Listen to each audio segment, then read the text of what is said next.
Welcome to our channel. This is the first video in a new exciting series we're doing on the channel, where I sit down with the CEO of Novel Biome, Jason Klop, and talk about exciting areas like gut health, fecal microbiota transplantation, or FMT, and exciting cutting-edge areas of medicine, all that are shaping the future of health. In today's video, we're going to talk about the history of Novel Biome, its mission, and why it's a leader in the field of FMT. Novel Biome has consistently pushed the boundaries of what's possible in FMT. With a relentless focus on product quality, consistency, and innovation, Novel Biome has met many significant milestones. Most recently, our drug establishment license through Health Canada and our GMP certification. In today's video, we're sitting down with the visionary CEO of Novel Biome, Jason Klop, and together we'll explore the history of Novel Biome, the passion that fuels its mission, its company's successes, as well as what's in the future for Novel Biome. Let's get started. Hi, Jason. Thanks so much for joining me. Are you excited to start our new series of videos? Yes, very much looking forward to this. Okay, so today we're just going to talk about Novel Biome, which I think should be easy, seeing you pretty much know everything about it. And I think the first thing to start is, can you tell us the origins of Novel Biome, its origin story, and what inspired you to start it? It's a great question. I don't know how far back you want to go. We could dig into my childhood and learn about what sort of led to this evolution that is Novel Biome, but I'll try not to go too far back. So I graduated from naturopathic medical school in 2015, and I was coming out into practice and sort of wondering, like, what areas are interesting to me? Where do I want to sort of focus my time, my research efforts on? And gut health always came up as one of those areas of medicine where there was a lot of gaps. There was just a lot of unknowns, and there was a huge community of people that didn't know where to find the answers because the typical solutions in conventional medicine just weren't fitting the bill for them. So there was a huge gap of people who were falling through the cracks. And that was always something to me that was motivating. I really wanted to help people who felt like they didn't have the answers, who felt like they weren't being supported in the current model that was medicine. And so that was kind of where I started. And I was doing that for several years, working with a diverse range of patients, dealing with everything from like irritable bowel syndrome to Crohn's, ulcerative colitis, small intestinal bacterial overgrowth, which of course comes with a whole variety of other conditions, whether it be hormonal or depression, anxiety, etc. But in many of those cases, the root is digestion, and that makes a lot of sense for anybody who knows anything about digestion, right? It's like the fuel to your car. And then in 2017, I had someone who reached out to me who was interested in becoming a patient. And as a part of my process at the time, I spoke with her before just accepting her as a patient, because it was really important to me to know whether or not I had any tools or things that I think I could help her with. And so in speaking with her, she shared a very long medical history, which was quite common of the types of patients who've been dealing with digestive issues chronically, but it involved everything from, traveling to the top medical clinics in the world, doing all of the, natural remedies and approaches, working with all sorts of different kinds of doctors, seeing doctors at Mayo Clinic, and the list goes on and on. And her husband actually took like one of the most extreme radical approaches I've seen, which was they literally sold everything they owned. They bought an organic plot of land. They built a home that was totally like environmentally sustainable, no like environmental toxins and all of those things. They began growing all of their own organic food. And despite that, she was still dealing with a list of problems.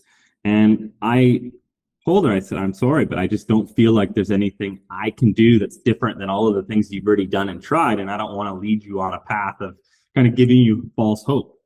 And I said, but I think you should look into doing fecal microbiota transplants, FMT.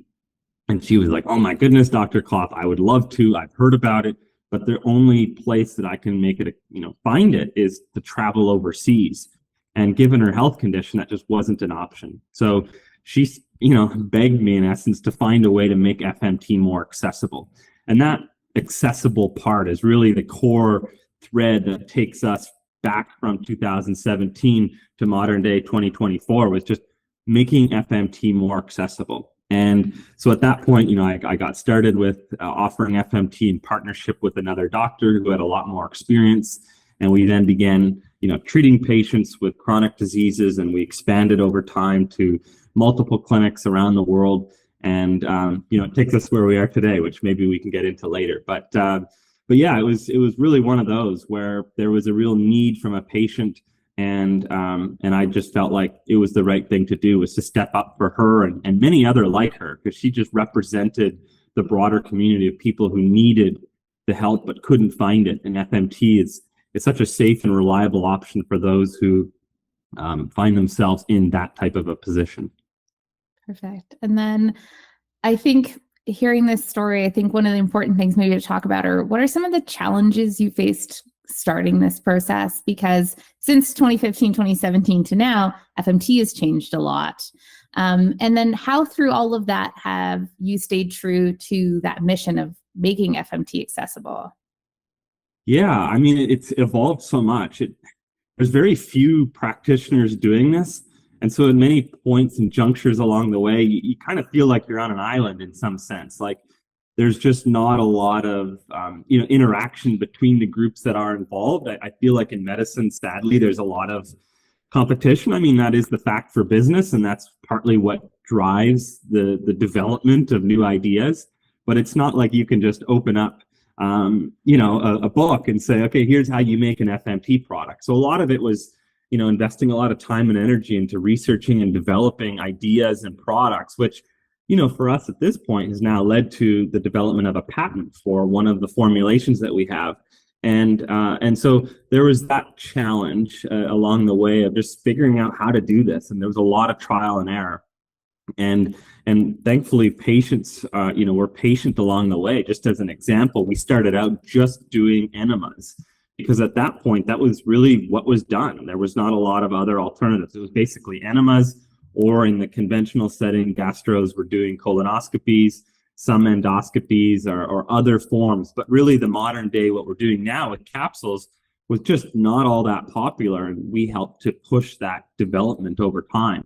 But yeah, so it's been, a learning process as we gone. And then patients were really the ones who were helping us to validate these ideas around, is this effective? Like when we created the oral powder, there wasn't an opportunity to run through a double-blind, placebo-controlled trial. Like we had to find a way for pediatric patients to be able to do an oral top-down FMT. And so for me, the question of like, what's kept me true to this mission, I think it really just stems way back from just really identifying with the patient who's struggling and who's dealing with these health issues. I mean, perhaps in another video, we can get into like why I chose to go into healthcare and medicine to begin with, but I really can identify with that patient who feels like they don't have another way. There's not another path for them. And so to me, it's just that feeling that I felt originally that I wanted to help people out of. And that's just kept me focused on, let's focus on the patient. If we can make patients happy and or like help get them their outcomes, everything will work. And that's kind of the guiding force. Like I got into this space, not because I was like in medical school being like, oh, I want to do FMT, like not at all. I mean, in fact, it's kind of like it's a bit of a taboo subject. You're not the cool guy in the room when you're talking about poop, but I truly feel it's the future of medicine. Not just FMT, but microbiome therapeutics. And so it's an exciting space.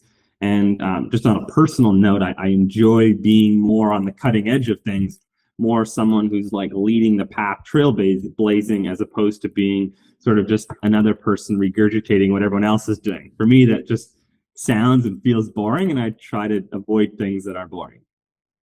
I completely agree with that. I feel like we're all on the same page. And I think one of the exciting things about Novel Biome is that we're constantly trying to best understand our product, but also how to evolve it and make sure that, we're making it as accessible and as effective as possible. So I think that's really exciting. And I think all of this comes down to, because we've talked a lot about patients and reaching out to them. So how did we end up as a contract manufacturer?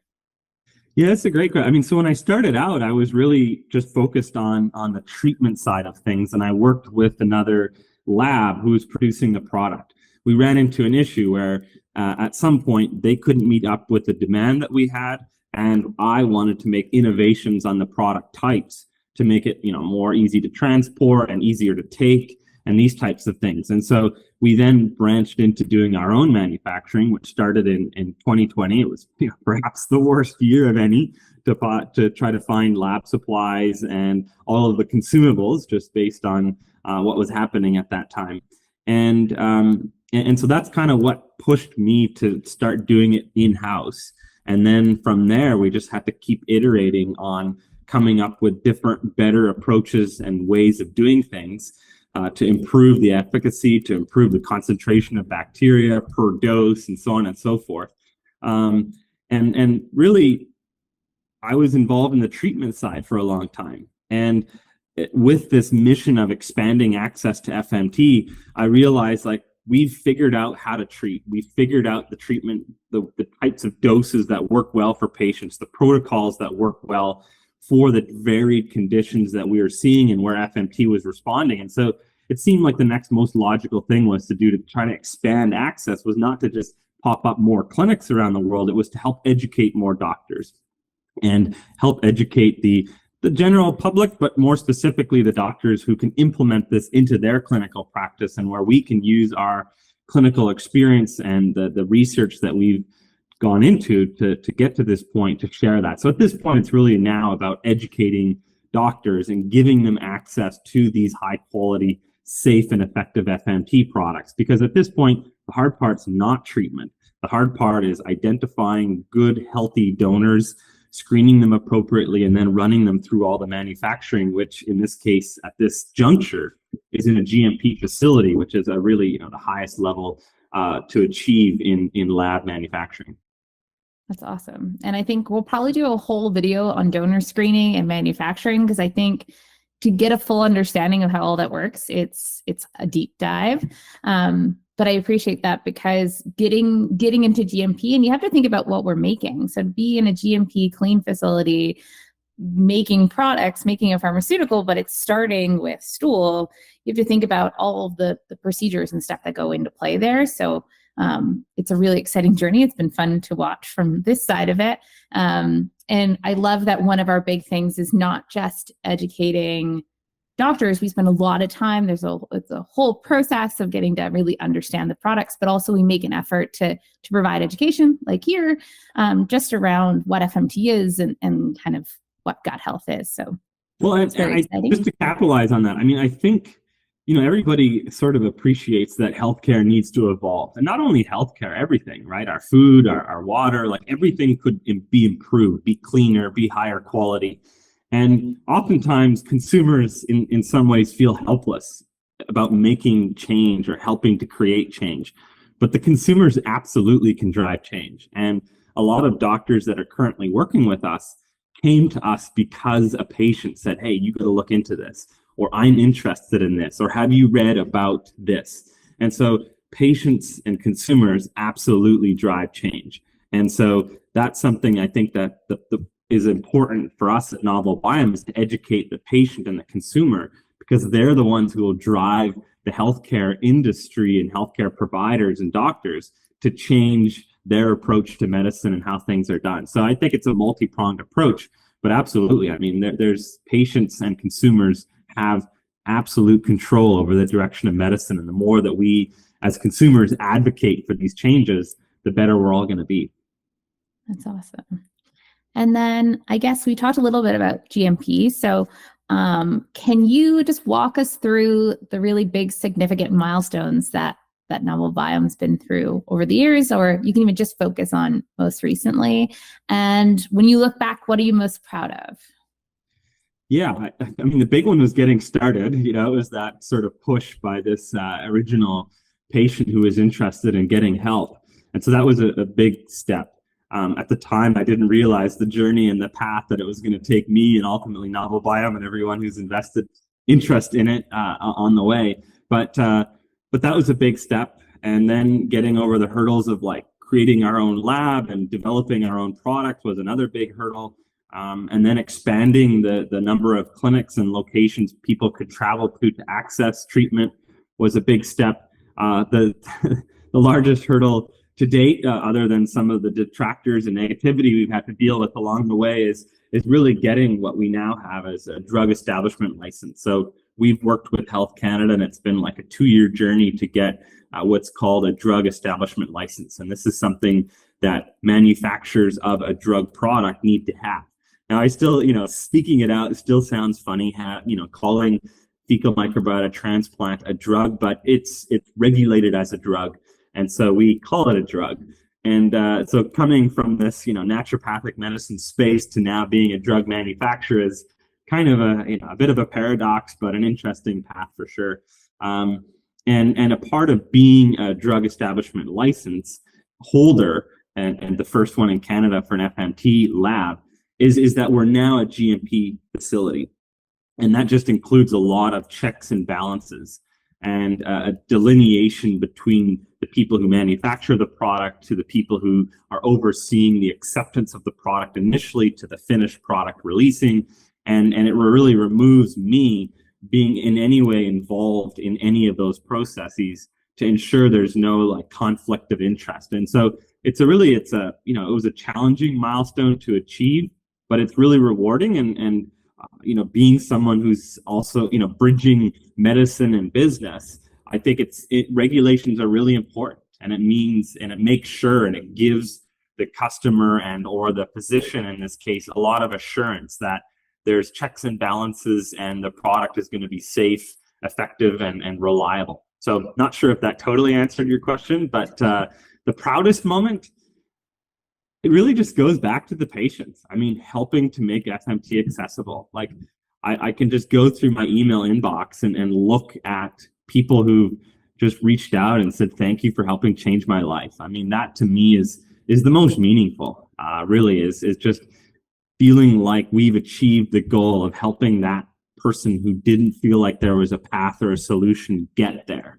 Whether it's something as simple as overcoming food allergies, everything to, getting a resolution of C. diff, which can be life-threatening for some patients, all the way to, a child with autism being able to say their first words. There's a lot of power in really being able to help make change and make change accessible. We're not the ones doing it. We're just bridging the gap between the need and the solution. And that's a really rewarding place to be. Yeah. And it's been a big journey because it's not been linear, some would say. But I think entering into that regulatory space and kind of getting an understanding and also working with the changes that are happening, it's never easy because that's why not everybody does it. But we've, I think, learned a lot, but also, we get to see that the standards we had were quite high. And so learning how to kind of change and grow so that we can expand has been really cool to watch as well as it's all happened. And then I guess, so we kind of understand where Novel Biome started, where we are right now. I guess in your eyes, what sets Novel Biome apart from everyone else in the industry? And then where do you see Novel Biome kind of growing? Yeah, I think really what sets us apart is just having had the clinical experience of treating hundreds of patients and being able to share that clinical experience. As a healthcare provider, if you're in medicine and you're looking at integrating a new treatment, something that's on the cutting edge of medicine into your practice, you want to know that it's safe and effective and that the person communicating to you about this has an idea of what they're talking about, right? It's just as a parent, when you have a child, you're going to go to someone else who has had a child if you're looking to seek advice. You're not going to go to your single uncle who's never had a kid and be like, hey, can you tell me how to raise kids? Probably not going to get the best advice. Although sometimes they're the most confident that their advice is best. And so I think that's really the key is just having had the experience clinically of working with hundreds of patients and finding out what works and what doesn't work. And then combining that with what's happening in the research. And that's a huge part of your role and your responsibilities here at Novel Biome is sharing the research. There's this huge, you can't be separating yourself from what's happening in research and just focus on the clinical or just focus on the research because there's so many gaps there as well. So I think bringing that clinical background and experience to physicians and the clinics and hospitals that we work with is a huge differentiator. And then I just think having that really drive to support patients, like really making everything we do about making sure the product is safe, effective, and we're not just looking to meet the current bar. We're looking in the future as far as like how can we be on the cutting edge of developing therapeutics that are going to solve not just today's problems, but the problems of the future. And antibiotic resistance is a huge concern. It's only becoming a larger problem, and I think we need to be screaming it from the rooftop so that regulators and the public health understand this crisis and what role FMT can play in resolving some of these problems that are current and are significant today, but are going to become much bigger in the future. So I think that's a big part of how we're potentially different as far as the future. I mean, it's going to be to continue doing what we've been doing as far as educating and trying to get more doctors understanding and appreciating the impact of the gut microbiome in virtually all chronic diseases. I originally in my career, I kind of got ridiculed for being so loud about the fact that the microbiome is pretty much implicated in everything. And now it's been, more mainstream and acceptable. But it was kind of a funny time to be being called out by, researchers and PhDs saying, oh, there's no, connection between the gut and, some of the neurodevelopmental issues that have been going on. And so now, though, I think there's a lot more acceptance, but we still have a long way to go. And I want to play a key role in helping to push medicine in the direction of understanding the implications of the microbiome in almost all health conditions, but also helping to develop some of the therapeutics that can solve these problems. Yeah. And I think that's something that makes working with Novel Biome different, because we want to support you through the whole process.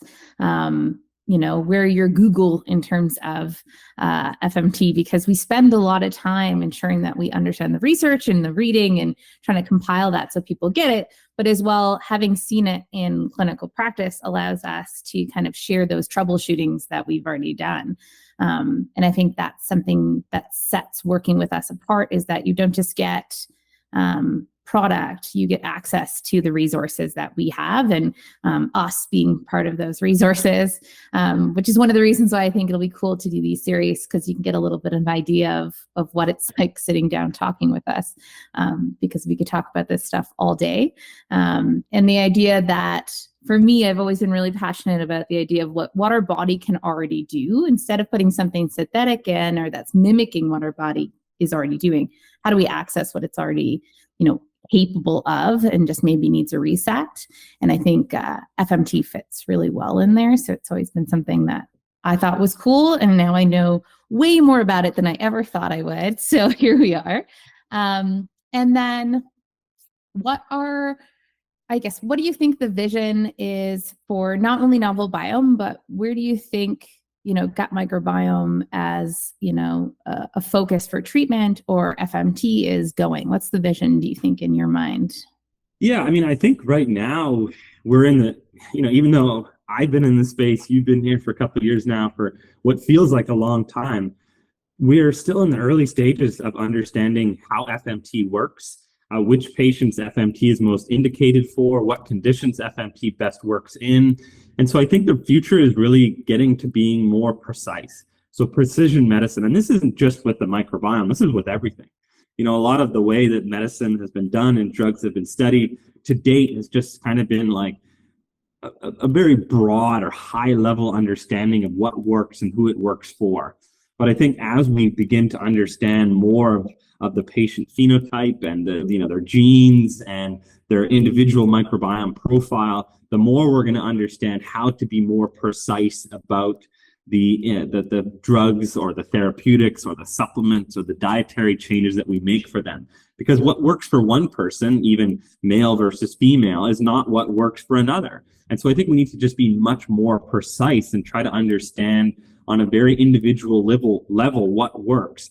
But we got to figure out how to take what works on an individual level and scale it up. And so with the power of machine learning and testing and all of these other really cool technologies that are developing, I think that the future looks very bright for medicine in general.